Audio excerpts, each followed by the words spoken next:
Well, let's begin with you, John, in Brussels. And now there's talk about who might take the helm at the IMF. Who are the contenders?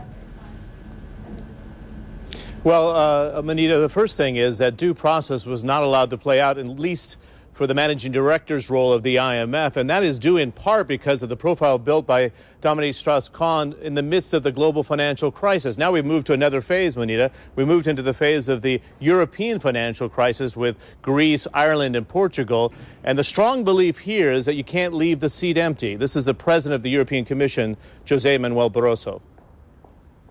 In terms of leadership, we don't like vacuum. So I think it will be important as soon as possible to have this matter solved. President Barroso was also saying we shouldn't concentrate on the flag, i.e. where the next candidate will come from, although people have talked already here locally about Christine Lagarde, the French finance minister, and also Angel Gurria, who's the Secretary General of the OECD, but originally from Mexico. The process gets much more complicated right now, Manita, because it moves into this G20 horse trading phase. And I call it phone diplomacy and face-to-face diplomacy.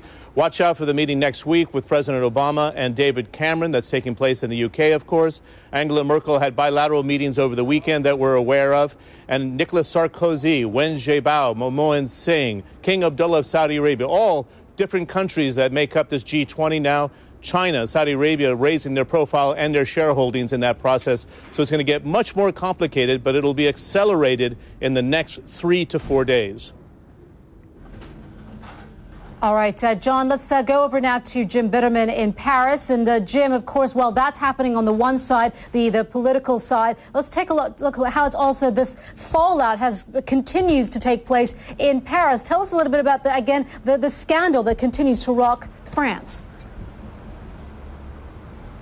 Well, I think one of the things that happened here this morning, I think, was the idea that they saw this letter from Dominique Strauss-Kahn. It's the first time that anyone here has heard anything from him, and the resignation letter to the IMF was the first thing they'd heard. And I just read a little bit more of that because you read a bit of it in the introduction there. But he also said, I think at this time first of my wife, whom I love more than anything, of my children, of my family, my friends, I think also of my colleagues at the fund.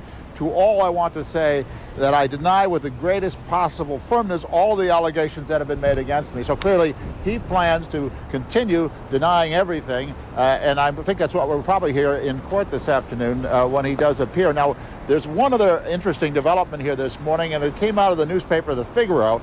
They say that they have a source at the hotel who has told them that there was a second person in the hotel room at about the same time as the alleged attack occurred. According to The Figaro, their hotel source says that this was a room service man who came up and was cleaning away trays and did not have to use his key card to get into the room, that the door of the room was open. That appears to contradict what the maid told police, or at least what we're seeing of the police reports. And another small contradiction, according to this hotel source, there is no video camera in the corridor outside the hotel room. That also appears to contradict the information that we heard at the very beginning.